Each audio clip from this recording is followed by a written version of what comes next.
Welcome back to Beacon Pines. I'm disarming, and through the secrets we find, let's weave together the story of fate. Well, in last episode, we made up with Rolo.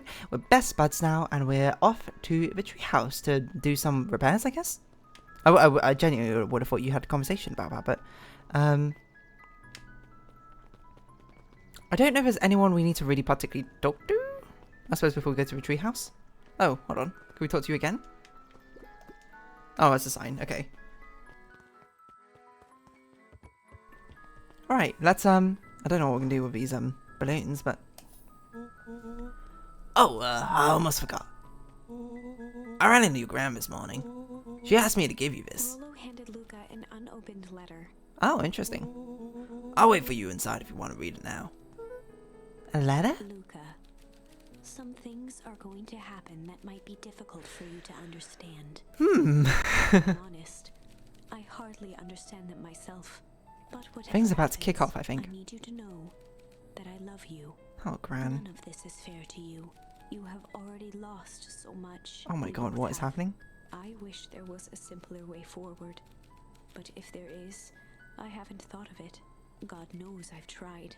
Everything I've Oh my done, god. I did for you. Gran? I hope someday you can accept that. I mean, we also haven't seen her two accomplices. Right, we haven't seen, I can't remember her name. Dinah Lady and the Grocer. Love, Gran. Oh, Gran. I love you too, Gran. Luka folded the paper into his pocket. What's about to happen in this festival? I guess she's gonna unearth the entire, conspiracy, right? What's up with that letter? Anything you want to talk about? Maybe later. Sure, whenever you want. I'm just shocked at the amount of introspection Rhoda had as a 12-year-old. Did I have that level of introspection as a 12-year-old? Maybe not. Maybe not the level of guts that he has.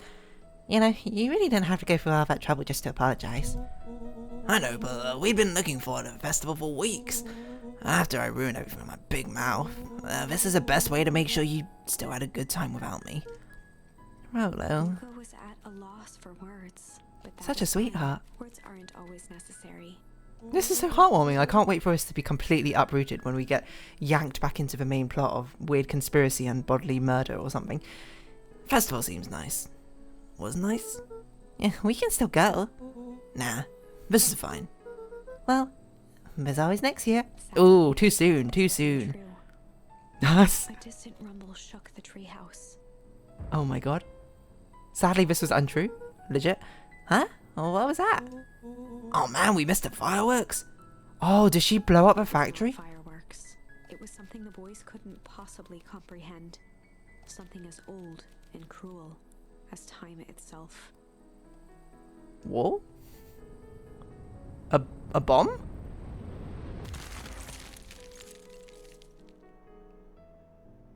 The big chill. As a achievement I just got. Wave of cold tore through Huh? the room. A bitter, unfathomable chill. So we've been cryogenically frozen. The entire town has.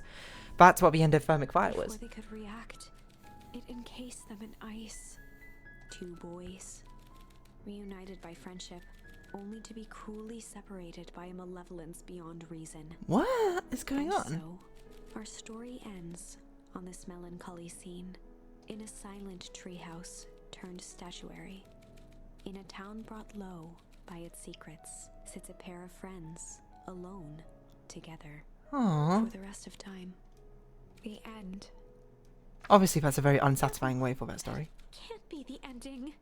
It simply can't. The narrator sounds more and more like, not exasperated, but I desperate at won't the end of each one. accept it, and I hope you won't either. What if I did? What if I just like, oh, that's the end of a series, everyone? There are more endings, more possibilities. I can feel it. We are just going to have to sort through them all until we find the one that fits. I wonder if there's an interesting meta-narrative here about, you know, trying to find the perfect end to the story. You know, one that allows the narrator themselves to go on some sort of arc. Okay, so we have a few options. We have break, and we have flight. Fight or flight?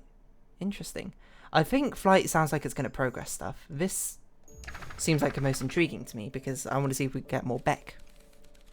I assume this is one where it's We'll actually meet up Rolo only a little bit later than expected, but not The sky that much answered later. for him as the clouds above began to break, revealing patches of star-filled summer night. Maybe with Beck? I don't Moonlight know. filtered down, shimmering in the treetops. Shimmering in the treetops, shimmering in the veil. Sure, you can meet Rolo. You're not going home? No, I promise I tell him, I promise Rolo I tell him about... Luka stopped himself mid-sentence. Promise you tell him what? Spit it out, bub. We're thick as thieves now. If there's a juicy secret, you've got to tell me. Okay, you can come to the treehouse and I'll tell you both what happened. Heck yeah. You don't even know where the treehouse is, Beck, do you? Maybe you do. Interesting. How many other kids are there our age that we end up like bonding with? What are you looking at? So you're telling me there's nothing mysterious or creepy about this place? It's mostly boring and empty. I refuse to believe that. Big spike gate, looming mansion, rich reclusive owners, even smell shady. Grabbed the wrought iron bars and shook the gate. Alarm! Mark my words, you decadent nightmare house. You will reveal your secrets to me!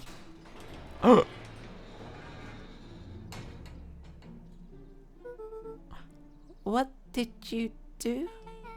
First of all, I told you so. Second, hide. Uh-oh. Why are you both right there? That's Harris Valentine. So I need to have a sip of water. My throat is parched. Who's that she's talking to? Shh. I expect you to return that suit in working order. Of course. As long as everything proceeds as planned. I assume that's Mr. Duncreed. There's nothing to worry about. The only thing I'm worried about is what's rightfully mine. If that means making some unsavory alliances, so be it.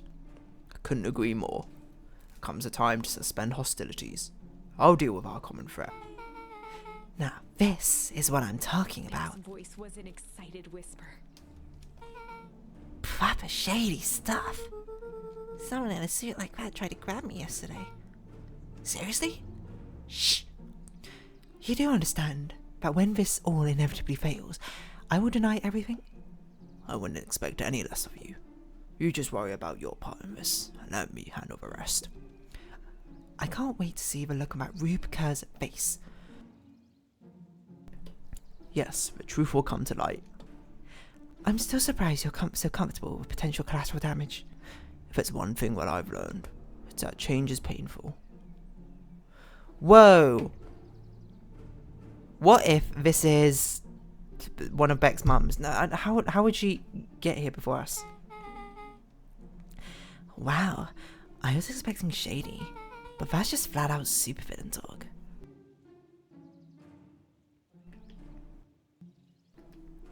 Excuse me. So, okay, theories. Valentine and this person have a common enemy in Perennial Harvest, run by Kerr.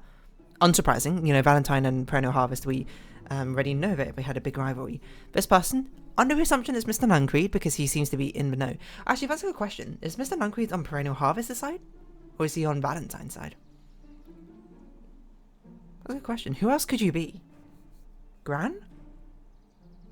Oh, could you be Gran? No, wait, hold on. Okay, I think this person in the hazmat suit is different from the person in the hazmat suit that tried to grab Luka. I think the person that tried to grab Luka was Mr. Nuncreed. Yes, and he's on Perennial Harvest side. I think this is Grandma on Valentine's side getting revenge because Perennial Harvest caused the death of her daughter and son-in-law. And that's what happened in the other timeline. When we didn't stop this happening, she infiltrated the base, set off that big freeze, and froze the entire town. Right? I'm just trying to piece together. Does that make sense to me? Yeah, which is why we saw Valentine talking about borrowing the suit in the other timeline. In the, Rain timeline. I don't know what to call it. If you don't mind me asking, why? Why are you doing all of The this? mysterious All of this. I figure forgot you have a attracted British the accent. mask, hair pushing out from all corners. It is grand. I'm so good at this game. Family. A chill ran down Luka's spine. His vision No wonder. blurred. Beck stifled a sharp wince, and Luka looked down to see himself wrenching her hand.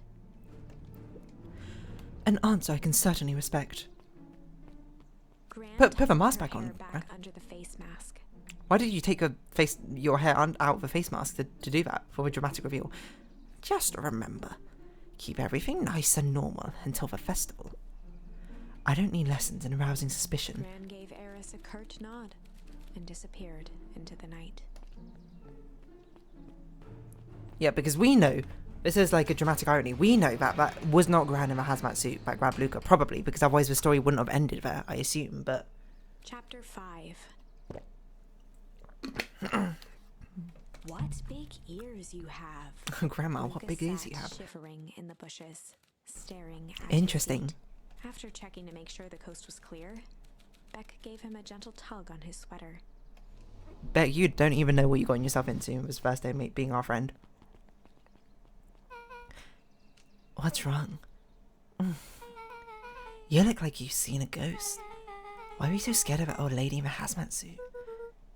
That was my gran. That was your gran? Yeah. Okay. Well, I'm sure it's a perfectly reasonable explanation for all of this. Let's just get to the treehouse and figure things out from there. Leave away. Oh my god. What is going on? Well, actually, I feel like I put together the puzzle pieces. I don't know for certain, of course, but... Yeah, this is a way to a treehouse. For the last time, there's nothing to worry about. Of course, we're not The worried. clipboard finished writing with a scratchy flourish and looked up. Are these two actually identical or are they slightly different? Because it isn't me or do their eyes look slightly different? No, I might look at it, they look the same. Just dotting our I's and crossing our T's.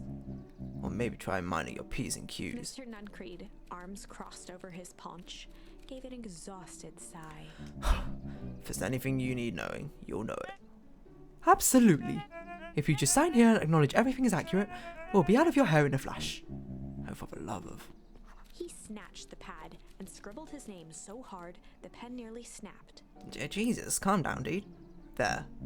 Would you like my eternal soul as The well? clipboards looked at each other for a moment, almost pondering the possibility. Broke into laughter as they walked away. Ha ha ha ha. Ha ha ha. Wait, can we go back? Can we go to the factory? I better not dilly-dally, gotta get it. Okay, fair enough. Hello, Mr. Nuncreed. Spooky telephone box. Hi, Mr. Nuncreed. Luka, let me give you some advice. Next time someone you don't know asks to hear your thoughts, give them a good hard bop right in the kisser. Oh, Gran tells me just to keep away from the clipboards. That's good, that's good. Your Gran is a smart lady. Speaking of which, you better run along home now. Too dark out to be wandering on your own. You didn't even acknowledge Beck?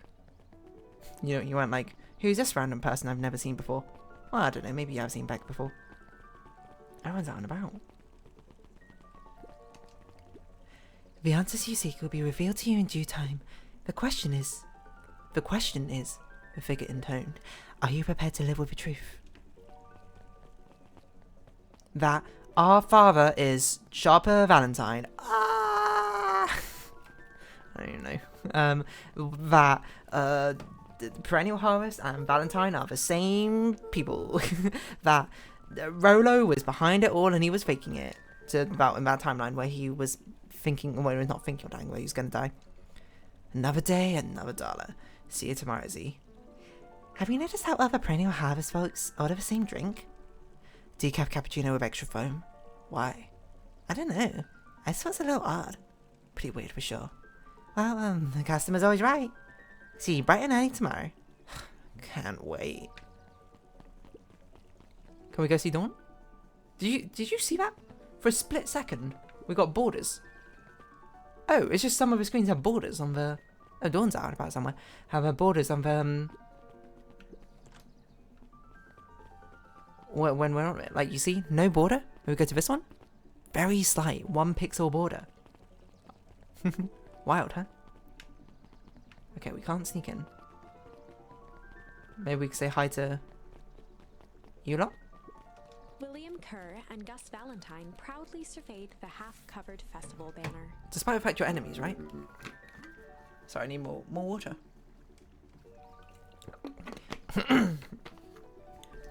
Oh, excuse me. It's all coming together quite nicely. Oh, I couldn't have done it without you. The mayor gave a half-hearted shrug. I'm not sure about that. Nonsense! That reminds me, I wasn't able to thank your sister for her contributions. Yeah, she has been indisposed of late. She doesn't like me much, does she? Oh no, that's not it at all. She's just been busy. Of course. Regardless, I would be forever grateful if you could pass my thanks on to her.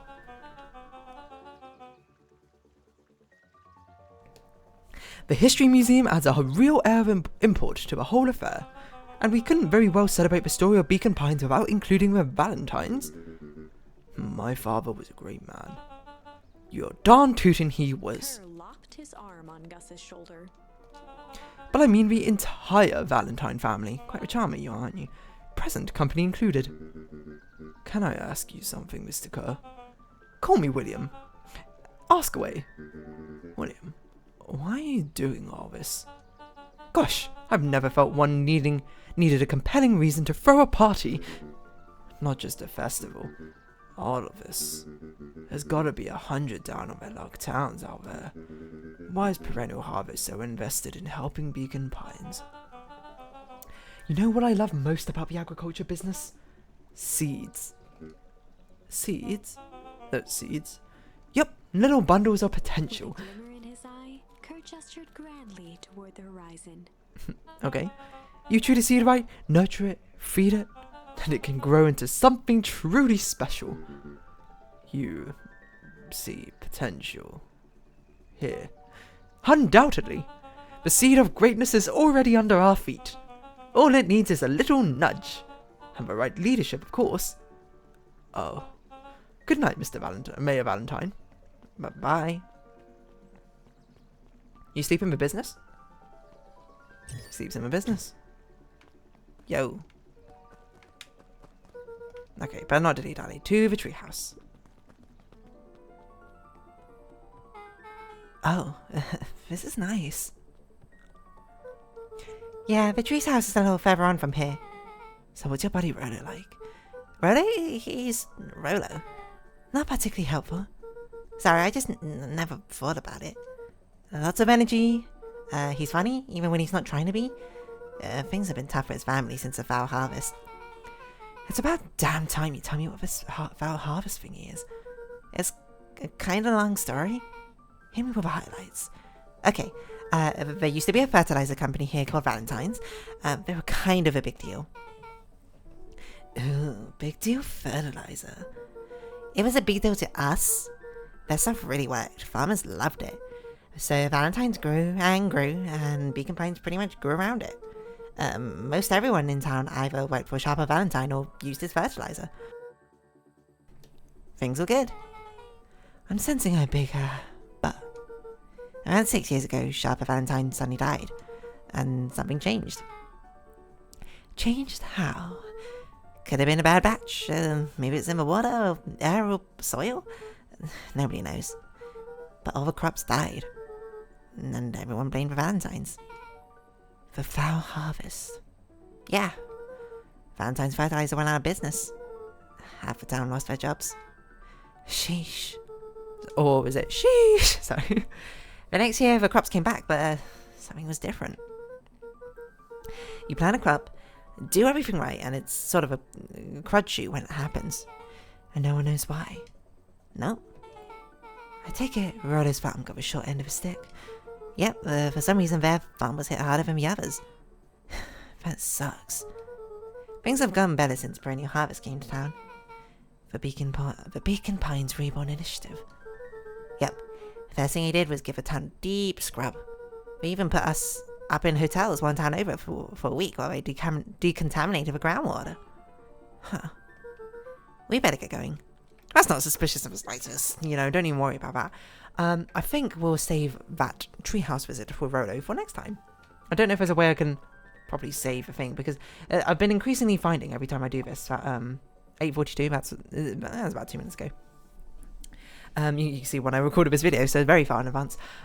Yeah, I've been increasingly finding that when I quit, it puts me back at the start of like with certain cutscenes and that sort of thing, so I had to play through again before I start the video, but no big deal.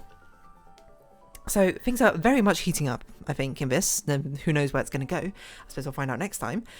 But if you have been watching, thank you very much. It's been Beacon Pines. I've been Darling. Likes, comments, subscription, shares, greatly appreciated. Twitter, Discord down below. Hope we see each other again. But for now, it's our farewell. So until next time, bye-bye for now.